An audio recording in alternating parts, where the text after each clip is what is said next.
सर्वांना नमस्कार. स्वागत आहे आपलं मराठी चातुर्य कथा या यूट्यूब चॅनलवर.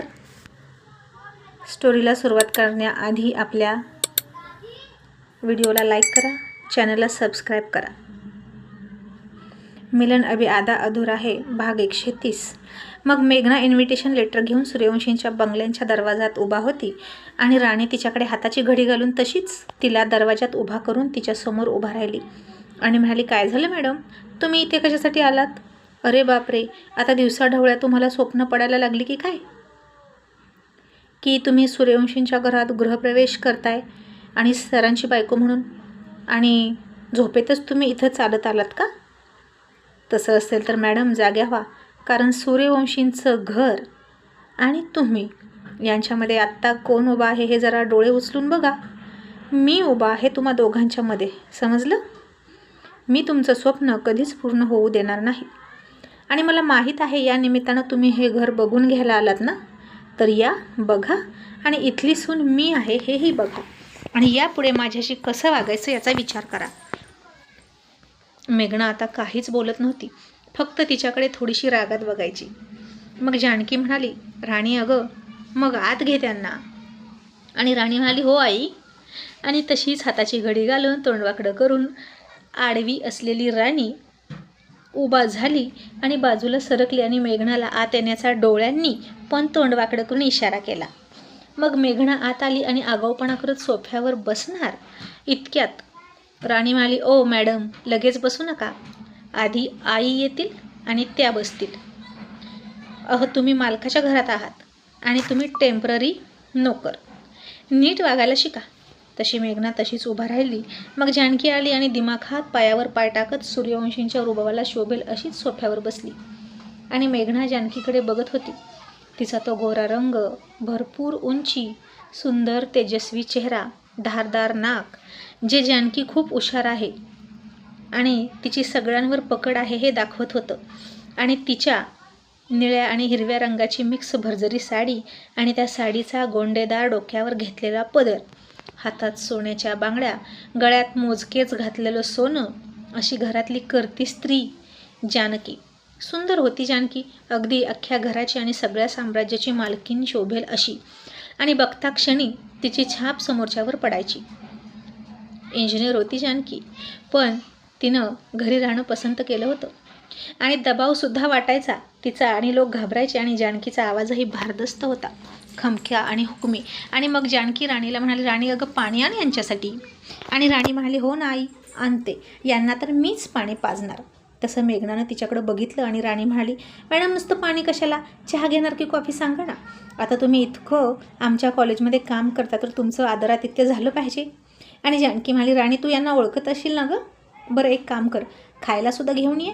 तशी मेघना नको नको म्हणाली आणि जानकी म्हणाली, घ्या हो, तुम्ही आता सतत थोडीच येणार आहात इथं, पाहुणे आहात ना, मग पाहुण्यांचं स्वागत तर झालंच पाहिजे. राणी म्हणाली, हो मॅडम, आई बरोबर बोलतात, तुम्ही ना इथल्या पाहुणी आहात. आणि बोला मॅडम, तुम्ही आता का आला होता? आणि मेघना थोडीशी सावरत बसली. तीसुद्धा आज थोडा मेकअप वगैरे करून आली होती जानकीला दाखवण्यासाठी की ती किती सुंदर आहे. आणि म्हणाली, मॅडम आपल्या कॉलेजमध्ये. तशी तिकडून पाणी घेता घेता राणी हळूच म्हणाली, मॅडम चुकताय तुम्ही, ते आमचं कॉलेज आहे, तुम्ही तिथं फक्त काम करता. मेघना आता गप्प बसली आणि फक्त म्हणाली, मॅडम कॉलेजमध्ये राख्यांचं प्रदर्शन भरवलं आहे आणि मुलींनी खूप छान राख्या बनवलेल्या आहेत. या प्रदर्शनानंतर त्या विकण्यासाठी सुद्धा मांडणार आहेत. यातून रोजगार निर्मितीची मुलींना संधीही मिळते आणि त्याचं उद्घाटन तुमच्या हस्ते व्हावं असं वाटतं. एक आगळा वेगळा उपक्रम घेतला आहे मी आणि मी नेहमीच असे उपक्रम घेत असते. तुम्ही रोहित सरांना विचारा.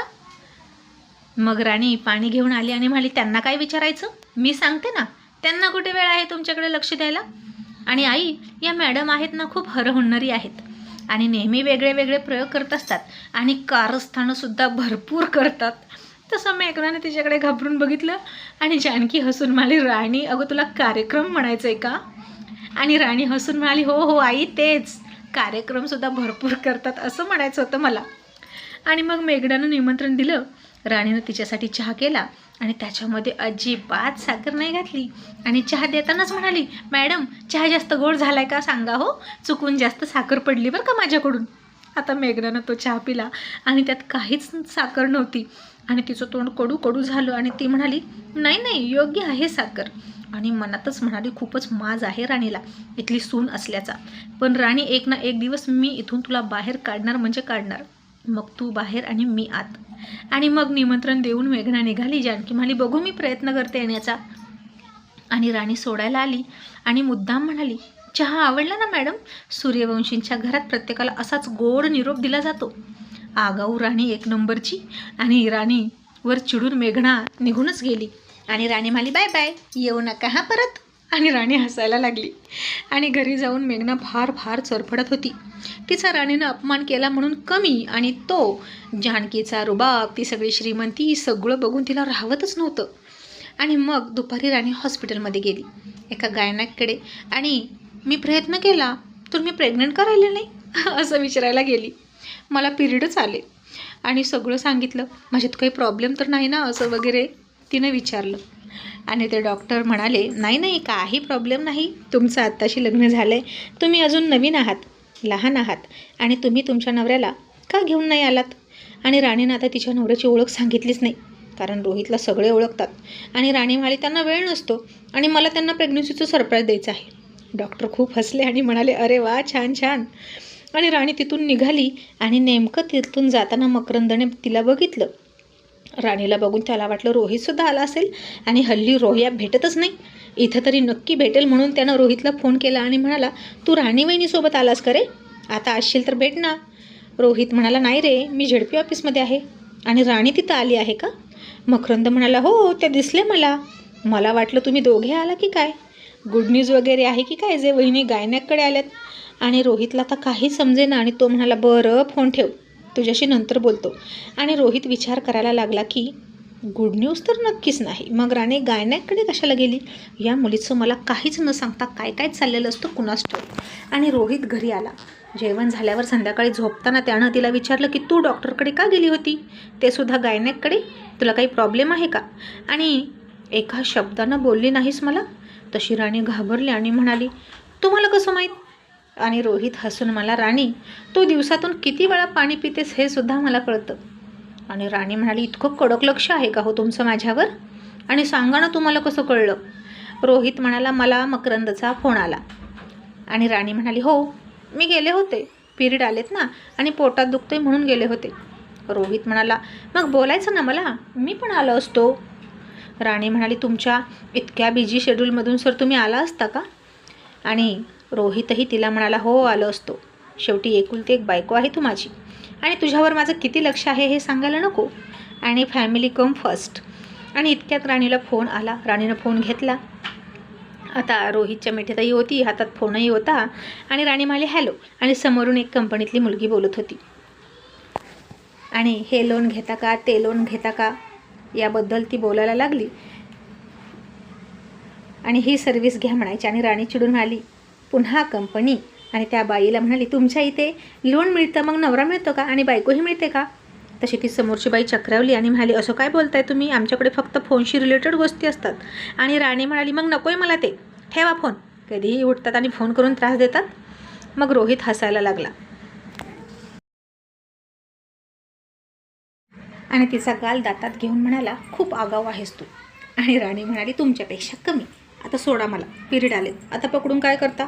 आणि रोहित म्हणाला, स्पर्शातही सुख असतं मॅडम. आणि आता पुन्हा 5 दिवस माझा वनवास, असं म्हणून तिला जवळ घेऊन झोपला.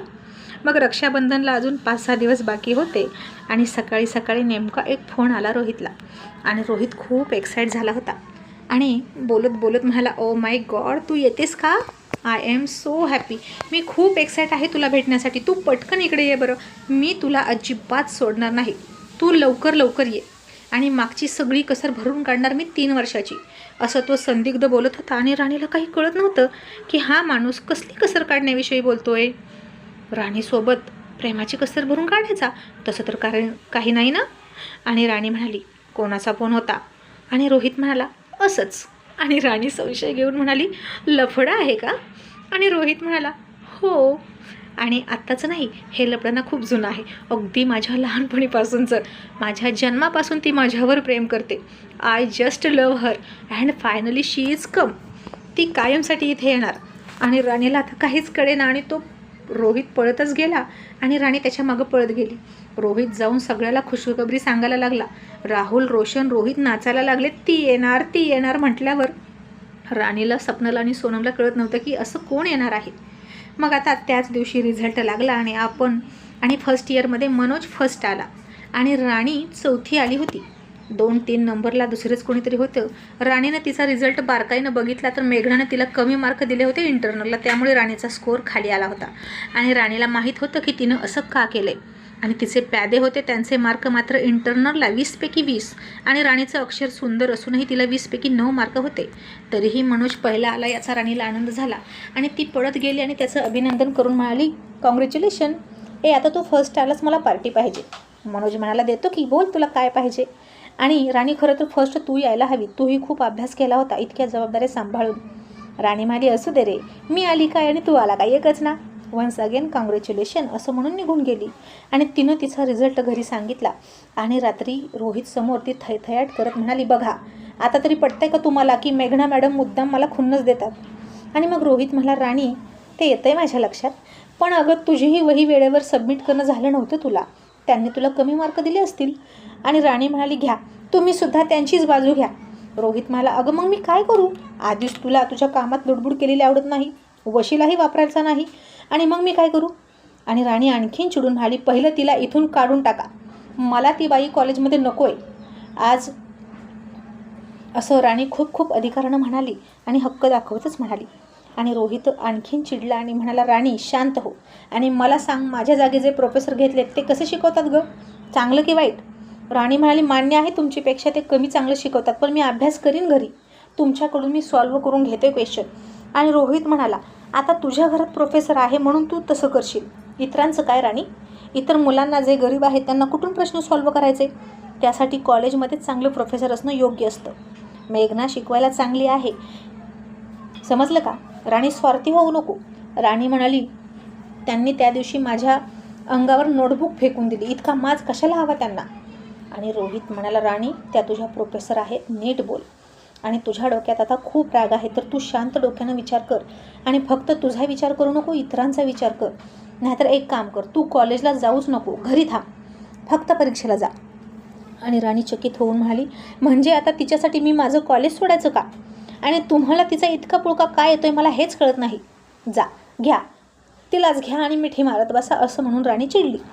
आणि रोहितला तर कळतच नव्हतं की आता राणीचं काय करावं.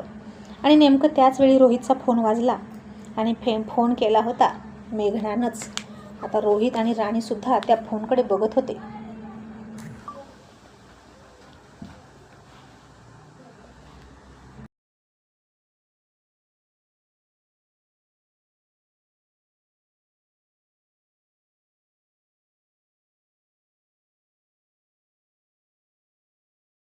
आणि राणी फार चिडून म्हणाली, आता ही तुम्हाला का फोन करते इतक्या रात्री.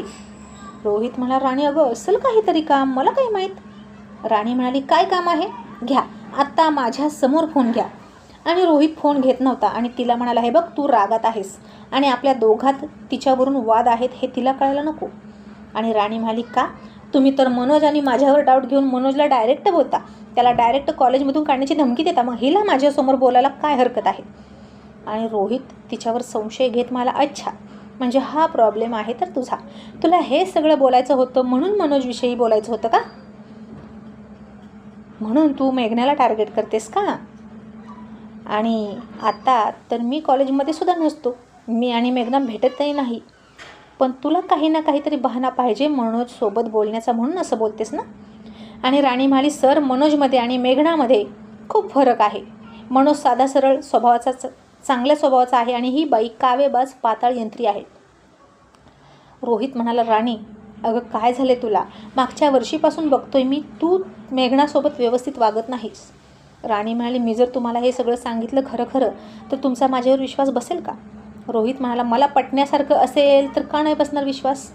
राणी म्हणाली, मग ऐका, त्यांनी मला त्या दिवशी सरळ सांगितलं की त्यांना तुमच्याशी लग्न करायचं आहे आणि मेघना रोहित सूर्यवंशी व्हायचं आहे आणि मला तुमच्या आयुष्यातून काढून टाकण्याचा त्यांचा प्लॅन आहे. आणि आता हे ऐकलं आणि रोहित खूप हसला आणि म्हणाला, खरंच तू ना एखादं स्वप्न बघितलं आहेस की एखादी मूवी बघून आलीस गं. राणी अगं कसले कसले विचार करतेस? अगं तिचं लग्न जमते, दोन्हीकडून पसंती झाली आहे असं तीच सांगत होती स्टाफ रूममध्ये, आणि आता तू हे काय बोलतेस? आणि राणी म्हणाली, खोटं, सगळं खोटं आहे हे, आणि मला माहीत होतं तुमचा माझ्यावर विश्वास बसणारच नाही, आणि उगीच तुम्हाला सांगितलं असं म्हणून राणी फार चिडली.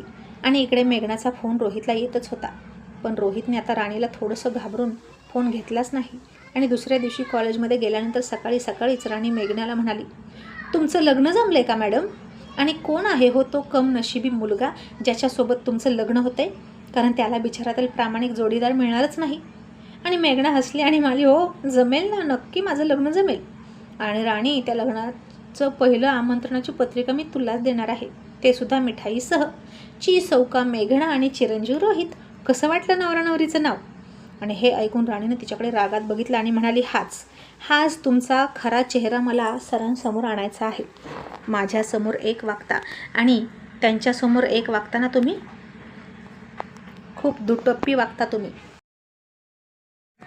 आणि काय हो, इतक्या रात्री एखाद्या परपुरुषाला फोन करताना लाज नाही वाटत?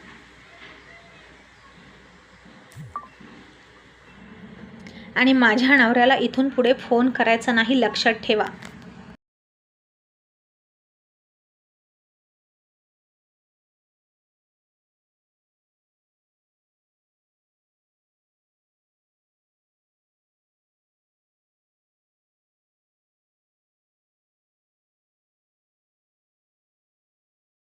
आणि मेघना तिला हसून म्हणाली, राणी तू किती बालिश आहेस ग. अगं तुझा नवरा फक्त तुझा नाही, तो प्रायव्हेट नाही, तो तर पब्लिक आहे, तो सगळ्यांचा आहे. आणि सामान्य जनता म्हणून आमचं त्याच्याकडे काहीतरी काम असतं. आणि कॉलेजमध्ये सगळं मॅनेजमेंटवर त्यांचं लक्ष आहे, बोर्ड मेंबर आहेत ते कॉलेजचे, त्यामुळे कॉलेजमध्ये जर काही अडचण असेल तर मी त्याला फोन करू शकते. आणि तुझा नवरा कुठपर्यंत तुझा राहतो हेच मी बघेल, असं म्हणून सपना निघून गेली. राणीला आता खूप राग आला होता. ती कॉलेजमधून आली होती तरीही चिडचिड करायची. आणि रोहितनं तिला आता घरी आली असेल म्हणून कॉल केला आणि रात्रीचं सगळं भांडण विसरून गेला. आणि तिला म्हणाला, राणी माझ्या व्हाईट कुर्त्याला प्रेस कर गं, मी घरी येतोय, कार्यक्रमाला जायचं आहे, कपडे चेंज करतो. आणि राणी रागात म्हणाली, सांगा की ते मेघनाला, मी नाही करणार, असं म्हणून फोन आपटला. आता रोहितला तर तिचं काय करावं, रागच आला. आणि एवढ्या प्रेमानं त्यानं तिला एखादं काम सांगावं आणि तिनं असं बोलावं, आणि समोर कार्यकर्ते होते. मग रोहितनं जानकीला फोन केला आणि म्हणाला, आई माझ्या कुर्त्याला ते सलवार आणि कुर्त्याला तेवढी इस्त्री कर.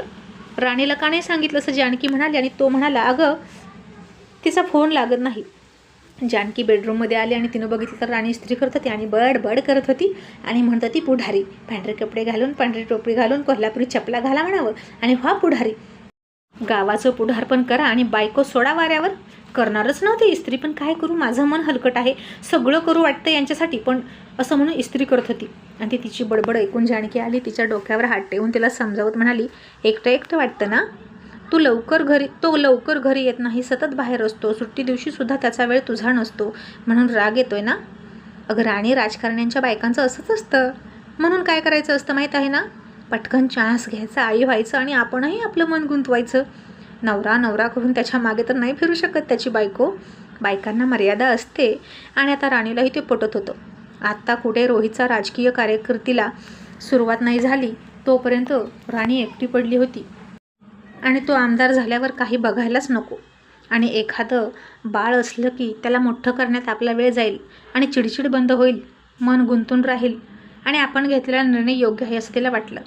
मग तो सुद्धा लगेच आला आणि थोडासा हाताच्या भाया फुगवतच रागातच आत आला.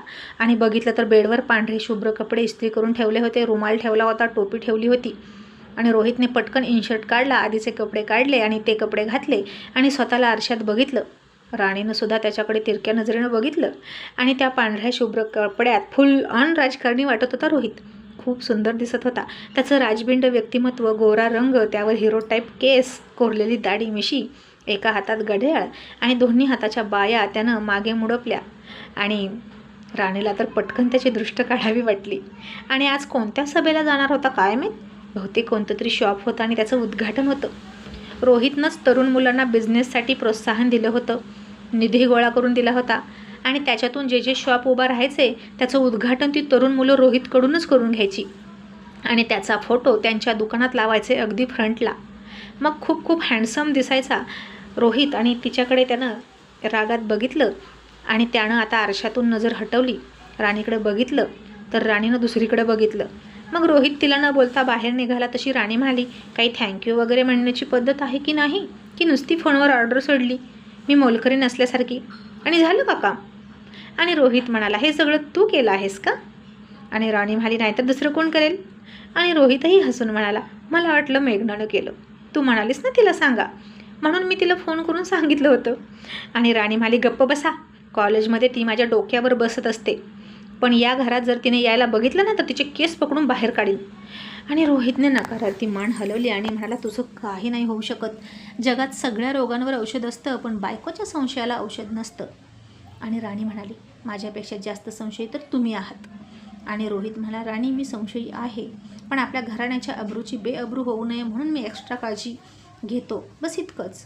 पण तू मात्र तुझ्या मैत्रीच्या नात्यात वाहवत जातेस, अल्लड आहेस ना, म्हणून मला तुला मनोजपासून लांब ठेवावे लागते आणि लगाम घालावा लागतो, नाही तर तू लगेच त्याला मिठा मारायला जातेस आणि हातात हात घालतेस. आणि मला वेळ नाही आणि तुला थँक्यू वगैरे म्हणण्याची गरजच नाही, ते तुझं कामच आहे, कारण तू माझी बायको आहेस. असं म्हणून रोहित निघून गेला आणि राणीनं तोंड वाकडं केलं. आणि आता तिने कॅलेंडरमध्ये बघितलं, 15 दिवसांनी त्यांची ॲनिव्हर्सरी होती. आणि राणी म्हणली, बाई गो, भांडता भांडता 1 वर्ष संपून पण गेलं, कळलंच नाही. सर तुम्ही किती भांडकुदळ आहात हो. आणि पाठीमागून आवाज आला, हो ना, मी भांडकुदळ आणि तू भजन करतेस ना. तसं राणीनं चकित होऊन मागे बघितलं तर रोहित होता आणि त्याचा मोबाईल राहिला होता, तो घ्यायला आला होता.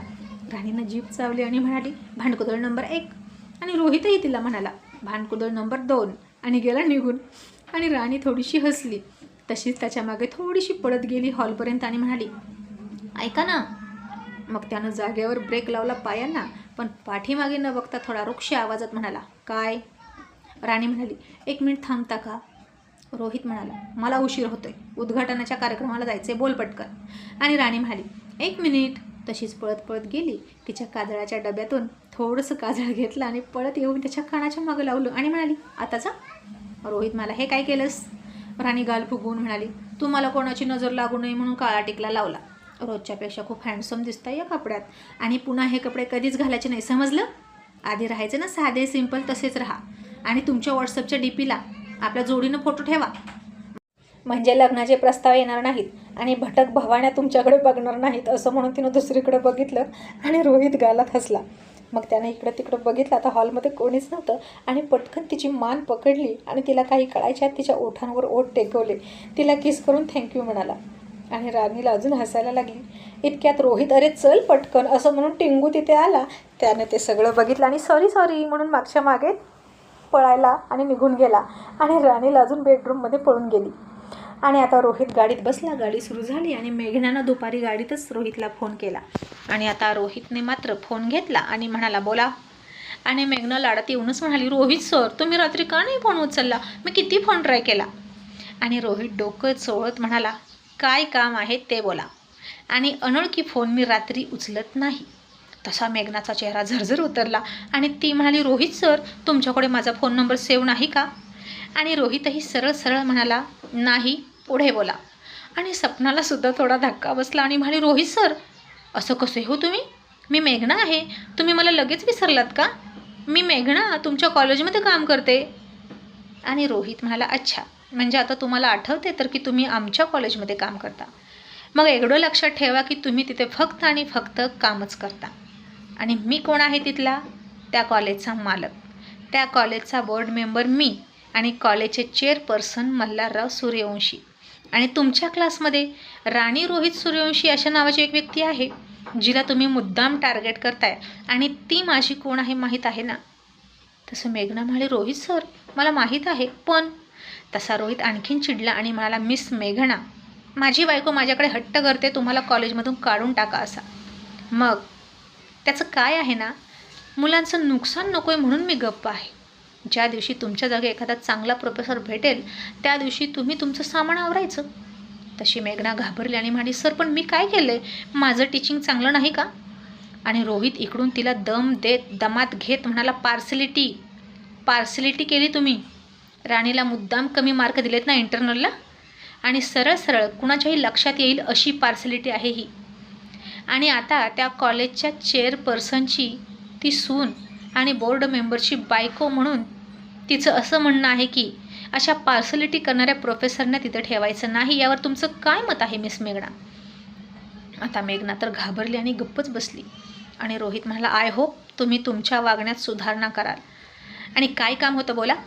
आणि ती म्हणाली, मी एक राख्यांचं प्रदर्शन घेतलं ते बघायला तुम्ही यावं अशी माझी इच्छा होती. आणि रोहित तुसडेपणानं म्हणाला, जमलं तर बघतो, आणि फोन ठेवून दिला. आणि राणी मला काढून टाका म्हणून हट्ट करते का असं म्हणून सपना आता चिडली. मग रोहितनं लगेच मेघनाच्या पप्पाला फोन केला आणि म्हणाला, आपल्या कॉलेजमध्ये काहीतरी कार्यक्रम आहे, त्यानिमित्तानं माझी फॅमिली तिथे इन्व्हाइट आहे, तर यावर्षी प्रत्येक परीक्षेमध्ये सक्सेस प्राप्त केलेल्या 3 प्रथम मुलांचे आपण सत्कार घेऊया. पुन्हा असा योग येणार नाही. आणि मी सुद्धा असेल तिथं सगळी अरेंजमेंट करा. आणि ते म्हणाले, हो सर, लगेच करतो. आणि आता इकडे राणीसुद्धा विचार करत होती की सरांना सुद्धा उद्याच्या कार्यक्रमात घेऊन जायचं आणि त्यांच्या शेजारी मिसेस रोहित सूर्यवंशी म्हणून रुबाबात बसायचं. मग बघूच मेघना मॅडम तुम्ही काय करता. आणि राणी उद्या कोणती साडी घालायची याची तयारी करायला लागली.